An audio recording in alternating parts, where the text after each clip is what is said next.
Hello students, welcome back बेटा। आज हम पढ़ने वाले हैं स्टैंडर्डाइजेशन ऑफ पोटेंशियोमीटर। अब आपने ये सुन के अजीब लग रहा होगा कि क्या वर्ड है स्टैंडर्डाइजेशन। स्टैंडर्डाइजेशन का मतलब है कि पोटेंशियोमीटर को काम में लेने से पहले उसको एक स्टैंडर्ड फॉर्मेट में लेके आते हैं ताकि हमसे एरर ना हो, गलतियां कम से कम हो। अब आपको ये पिछले लेक्चर में हम लोग पढ़ चुके हैं बेटा कि आप पोटेंशियोमीटर का यूज़ क्या करते हैं, पोटेंशियोमीटर की वर्किंग कैसे होती है। तो फटाफट से स्टैंडर्डाइजेशन की ओर आते हैं। ये क्या चीज़ है? इसको बोलते हैं मानकीकरण, विभव मापी का मानकीकरण। देखिए प्राइमरी सर्किट में क्या होता था, आपके सामने सबसे पहले क्या होता है बेटा, ए बी एक वायर होता है, ठीक है, 10 मीटर का एक वायर होता है जो मैंने बताया था कि पोटेंशियोमीटर। मैं आपके साथ पोटेंशियोमीटर का जो एक वीडियो क्लिप है प्रैक्टिकल का वो भी शेयर कर दूंगा, आप देख सकेंगे उसको। एक रियोस्टेट जोड़ दिया, यहाँ जोड़ दिया, ठीक है। की होगी केवल, ये बैटरी होगी, that is E0।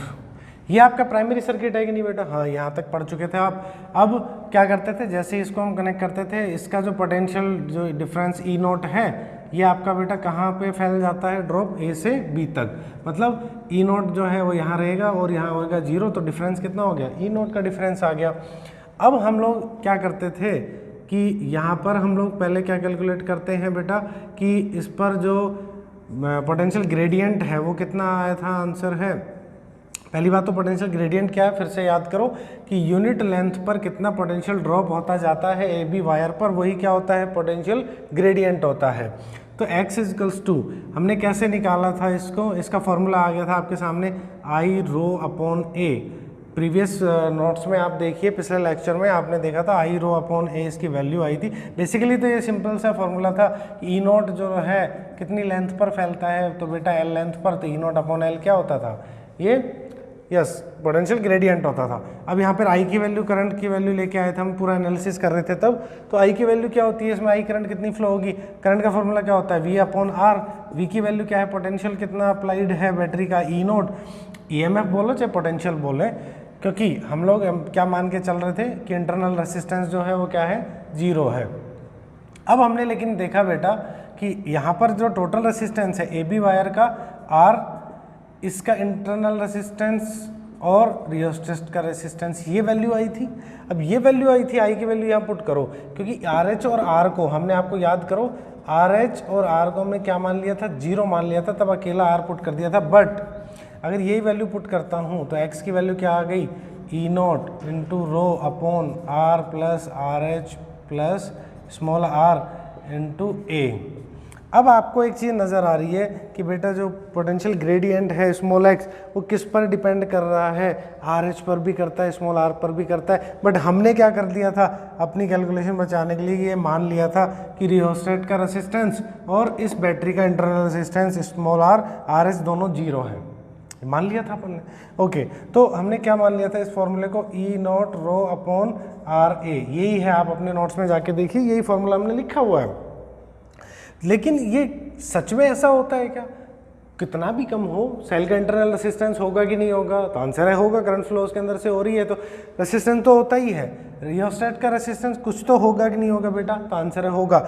It means हमने अगर इनको इग्नोर कर दिया, x की वैल्यू ये बताई हमने, तो क्या ये x की वैल्यू, x जो हम पोटेंशियल ड्रॉप मान रहे हैं इस पर जो यूनिट लेंथ पर, क्या वो उसकी वैल्यू सही आई, तो आंसर है वो वैल्यू एग्जैक्टली सही नहीं है। हाँ, RH और R को कंसीडर कर लो तो वो सही है। RH और R को हम कैलकुलेट करें, फिर वैल्यू पुट करें, कैलकुलेशन करें, काम बहुत ज़्यादा बढ़ता है। तो हम क्या ऐसा कोई तरीका नहीं निकाल सकते क्या कि इसको बिना उपयोग में लिए, इन सब चीज़ों को नहीं करके हम सीधा का सीधा इसका पोटेंशियल ग्रेडियंट, विभव प्रवणता x निकाल लें? ऐसा कोई तरीका है क्या? तो आंसर है उसी को हम क्या कहते हैं, स्टैंडर्डाइजेशन ऑफ पोटेंशियोमीटर। तो फिर से बेटा क्या मतलब, पोटेंशियल ग्रेडियंट की सही सही वैल्यू निकालना। क्योंकि वो क्यों ज़रूरी है, क्योंकि हम लोगों को ये पता है EMF कैलकुलेट करते हैं अननोन सेल का, तो उसमें x इंटू L आया था, बैलेंसिंग लेंथ L मिल गई थी, जो स्मॉल x की वैल्यू सही होगी तो E की वैल्यू भी सही कैलकुलेट होगी बेटा। तो ये कैलकुलेट करने के लिए हमें क्या चाहिए, तो आंसर है x की वैल्यू सही चाहिए, वही स्टैंडर्डाइजेशन होता है, मानकीकरण।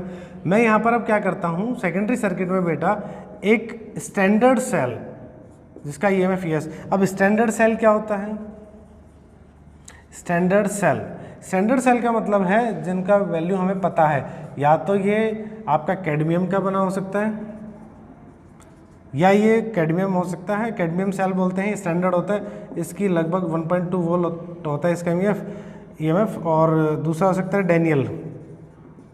डैनियल सेल का 1.1 वोल्ट।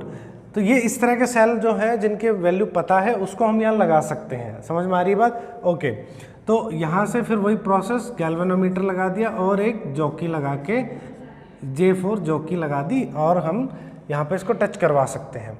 अब ये वैल्यू बेटा पता है, अब की बार समझ में आ रही है आपको बात? अब जैसे ही क्या होगा, ऊपर वाले सर्किट में की वजह से AB पर क्या है, पोटेंशियल डिफरेंस क्रिएट हो रखा है, पोटेंशियल ड्रॉप होते होते यहाँ 0 हो गया। अब मेरे को ये कैलकुलेट करना है कि यहाँ पर स्मॉल x की वैल्यू क्या है। मैंने इसको ऐसे टच किया बेटा, सपोज यहाँ C पॉइंट पे टच किया, तो C पे जैसे टच किया और टच कराते कराते मैंने देखा, तो ये देखा कि ये स्मॉल n लेंथ पर बैलेंस हो गया। स्मॉल n लेंथ पर ये बैलेंस हो गया, मतलब गैल्वेनोमीटर में करंट अब नहीं है। इट मीन्स AC का जो पोटेंशियल डिफरेंस है वो किसका है बेटा, वो किसके इक्वल होना चाहिए, इस सेल के ES के इक्वल होना चाहिए। तो इट मीन्स जो पोटेंशियल डिफरेंस AC का है वो किसके इक्वल होना चाहिए, ES के इक्वल होना चाहिए। और उसकी वैल्यू देखो, AC का पोटेंशियल डिफरेंस कैसे कैलकुलेट होना चाहिए, अगर यहाँ पर पोटेंशियल ग्रेडियंट x है मान लो, तो उसकी वैल्यू AC की क्या आ जाएगी, तो x इंटू एल, ये क्या होगा, ES के इक्वल होना चाहिए। भाई यूनिट लेंथ पे पोटेंशियल ड्रॉप x है तो L लेंथ पर कितना होगा, XL, जो कि किसके इक्वल होगा, क्योंकि देखो ये दोनों किससे कनेक्टेड है डायरेक्टली, इससे। अगर करंट फ्लो नहीं हो रही इट मीन्स यहाँ का पोटेंशियल डिफरेंस इसको, तो यहाँ का पोटेंशियल डिफरेंस, क्योंकि देखो करंट फ्लो ही कब होती है बेटा, हाई पोटेंशियल से लो पोटेंशियल। अगर पोटेंशियल डिफरेंस कहीं नहीं है तो करंट फ्लो नहीं होती है। तो यहाँ का पोटेंशियल जो है वो और AC का जो पोटेंशियल इक्वल है तो करंट फ्लो नहीं हो रही। यहाँ के पोटेंशियल को क्या लिख सकते हैं, x इंटू एल। अब यहाँ से x की वैल्यू क्या आ गई, ES बटे L। ये फॉर्मूला मिल गया हमें, यही स्टैंडर्डाइजेशन है बेटा। ध्यान से देखो, x की वैल्यू मिल गई, ES जो है वो स्टैंडर्ड सेल है, उसका EMF टाइम के साथ बहुत जल्दी नहीं बदलता, तो जितनी देर हमने लगाया उसकी वैल्यू फिक्स रही। L हमें मिल गया, L को पढ़ लिया, x की वैल्यू हमें सही सही मिल गई कि नहीं मिल गई, आसानी से मिल गई कि नहीं मिल गई, यस मिल गई। इसी को हम क्या कहते हैं, स्टैंडर्डाइजेशन ऑफ पोटेंशियोमीटर। अब x की वैल्यू मिल गई। अब आपके बाद इसके बाद आप अननोन सेल जोड़ दो, यहाँ पे जो कल पढ़ा था हमने वर्किंग में, आप अननोन सेल जोड़ो, उसके लिए E की वैल्यू, बैलेंसिंग लेंथ L निकालो, E की वैल्यू क्या आ जाएगी, x इंटू एल। x की वैल्यू क्या है, ये रही, तो आ जाएगा बेटे ES upon L into L. ये जो L होगा ये L अलग होगा, क्योंकि बैलेंसिंग लेंथ वो इसके लिए आई थी, ये इसके लिए L अलग आएगा, तो इसलिए कटेंगे नहीं। तो बेसिकली मैं प्रोसेस समझा रहा हूँ कि किस तरीके से कर सकते हैं। ये इसका स्टैंडर्डाइजेशन होता है, पोटेंशियल ग्रेडियंट को पता करना, राइट। ठीक है बेटा, तो स्टैंडर्ड सेल हम जोड़ सकते हैं जो कि अवेलेबल होते हैं हमारे पास, कि कितना उसमें पोटेंशियल, उसका EMF कितना है वो पता रहता है, तो पोटेंशियल ग्रेडियंट कैलकुलेट हो गया। अब आती है बात, इसके बाद हम बात करेंगे बेटा पोटेंशियोमीटर कितना आपका सेंसिटिव हो सकता है, सेंसिटिविटी ऑफ पोटेंशियोमीटर। सेंसिटिविटी का अर्थ समझते हो, सेंसिटिव कितना संवेदनशील है। देखो सेंसिटिविटी का अर्थ किसी भी डिवाइस को लेकर ये होता है बेटा, देखो अगर मुझे ये कहा जाए कि इस बोर्ड की लंबाई नाप दो, ऐसे ऊंचाई मैं नाप दूंगा क्या, तो आंसर है नाप दूंगा। फिर मुझे कहा जाए यहाँ पर जो एक पट्टी लगी हुई है, या मुझे कहा जाए इस बोर्ड की इतनी जगह को नापो, तो मैं स्केल लगाऊंगा, इसमें थोड़ा और ध्यान से देखूंगा कि कहीं गलती ना हो जाए, छोटी लाइन। अब मुझे कहा जाए इतनी सी दूर को नाप दो तो और दिक्कत आएगी। अब मुझे इस लाइन की लेंथ, ये जो मोटाई बतानी पड़े तो और मुझे पतली लाइन दे दे, इसकी मोटाई बतानी पड़े और दिक्कत आएगी, और सेंसिटिवली। फिर मैं क्या कहूँगा, मेरे से नहीं नप रहा, क्योंकि अगर मुझे बाल की मोटाई नापनी है तो मैं नाप सकता हूँ क्या, नहीं नाप सकते अपन, हम बोलेंगे भाई हमारे बस की नहीं है। तो जितनी ज़्यादा छोटी वैल्यू आप नापता हो, छोटी से छोटी स्मॉल वैल्यू, मतलब आप उतनी ही आप एक्यूरेटली नापते जा रहे हो। तो अगर मुझे किसी पोटेंशियल डिफरेंस को नापना है या EMF को नापना है, तो हमारा पोटेंशियोमीटर कब अच्छा, तो आंसर है जब वो छोटे से छोटा नापे।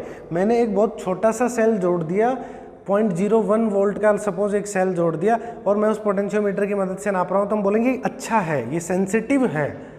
सेंसिटिव मतलब वो सेंस कर रहा है, छोटी से भी वोल्ट को सेंस कर रहा है। समझ में आ रही है कि नहीं आ रही बात?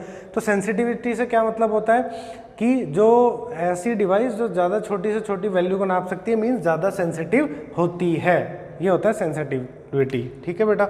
अब पोटेंशियोमीटर सेंसिटिव कब होगा? तो यहाँ पर एक लॉजिक है, ध्यान से समझिए।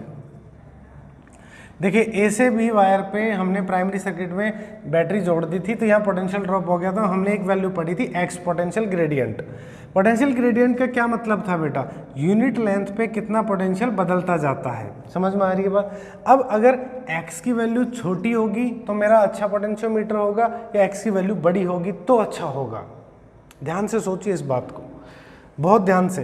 देखिए एक्स की वैल्यू अगर छोटी होगी, इट मीन्स मान लो मैं एक एग्जांपल लेता हूँ, ये 10 वोल्ट है, ये 0 वोल्ट है, ये 1 मीटर चलता हूँ तो इसमें 1 वोल्ट घटता है। समझ में आ रही बात?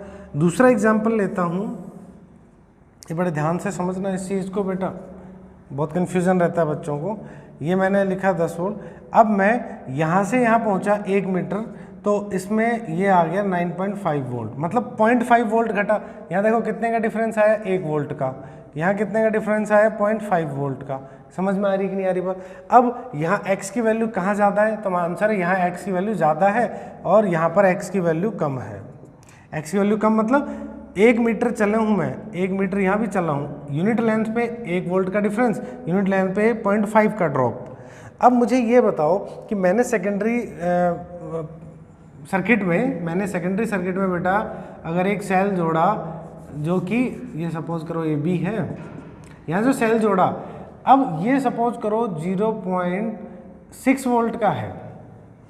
समझ में आ रही है कि नहीं आ रही बात? तो अब मैं क्या यहाँ पर नाप सकता हूँ इसको? तो आंसर है यूनिट लेंथ पे जैसे ही हम टच करा के गए तो ये तो 1 वोल्ट आ गया। 1 वोल्ट से पहले सपोज करो हम एक बहुत छोटी सी लेंथ है उसको टच नहीं करा पा रहे हैं, तो यहाँ जैसे टच कराए तो 1 वोल्ट से कम के तो नाप ही नहीं पाएगा, ये 0.5 या उससे ज़्यादा के नापता है। मतलब कि मैं जैसे एक हम तार पे क्या कर रहे हैं, उसको टच करा करा के ऐसे स्लाइड कर रहे हैं जॉकी को, तो यहाँ पर पोटेंशियल ड्रॉप, यहाँ पर सपोज मेरा ए पॉइंट है, ए पॉइंट से निकलते ही मैंने टच कराया और यहाँ पर ये दिखा रहा है 1 वोल्ट, और मेरी बैटरी तो कितनी है 0.6 वोल्ट की। यहाँ इतने में ही डिफरेंस इतना आ गया, 0.6 के लिए कहाँ टच कराऊंगे, तो एक पर टच कराऊंगा तो भी नहीं हो रहा है। तो समझ में आ रही है आपको कुछ बात कि जितना आप छोटा x रखेंगे, मतलब कि स्मॉल x जो है पोटेंशियल ग्रेडियंट छोटा होगा, इट मीन्स छोटे से डिफरेंस पे ही वो क्या कर देगा, नीचे वाले बैटरी को बता देगा इक्वल। अगर छोटे से डिस्टेंस पे ज़्यादा डिफरेंस आता है तो आपके लिए छोटा सेल की EMF नापना मुश्किल हो जाएगा, नहीं नाप पाएंगे। तो बैलेंसिंग लेंथ हमें कब मिलती है, जब ज़्यादा छोटा x होगा तो हमारे लिए बेनिफिट है। अब x को कम करने के लिए क्या करें, तो हमने पढ़ा था x जो है वो लेंथ के इन्वर्सली प्रोपोर्शनल है, मतलब आप तार की लंबाई बढ़ा दो तो x की वैल्यू घट जाएगी। इसीलिए बेटा पोटेंशियोमीटर में हम 10 मीटर का तार लेते हैं। 10 मीटर का तार लेने से क्या होता है कि हमारी x की वैल्यू कम हो जाती है। हमारे पास खूब लंबा रास्ता है तो हम उस रास्ते में कहीं पर भी बैलेंसिंग लेंथ प्राप्त कर सकते हैं। छोटा तार रखेंगे तो आप शुरुआत में टच करोगे, आगे तो बढ़ने की बात बाद में आएगी, शुरुआत में टच करोगे तो ही आपका जो नीचे जुड़ा हुआ सेल है वो बैलेंस नहीं हो पाएगा उससे। तो x की वैल्यू छोटी होनी चाहिए, ये सेंसिटिविटी है। सेंसिटिव पोटेंशियोमीटर बनाने के लिए हमें x को छोटा करना पड़ता है, लेंथ बढ़ा देते हैं तार की। तो आगे अब आएंगे इसके एप्लीकेशंस, पोटेंशियोमीटर के एप्लीकेशंस पढ़ेंगे। यही कॉन्सेप्ट आप बार बार पढ़ते जाएंगे, बैलेंसिंग लेंथ कैसे करनी है, तो अगले क्लास में हम वो करते हैं। तब तक लिए पढ़िए।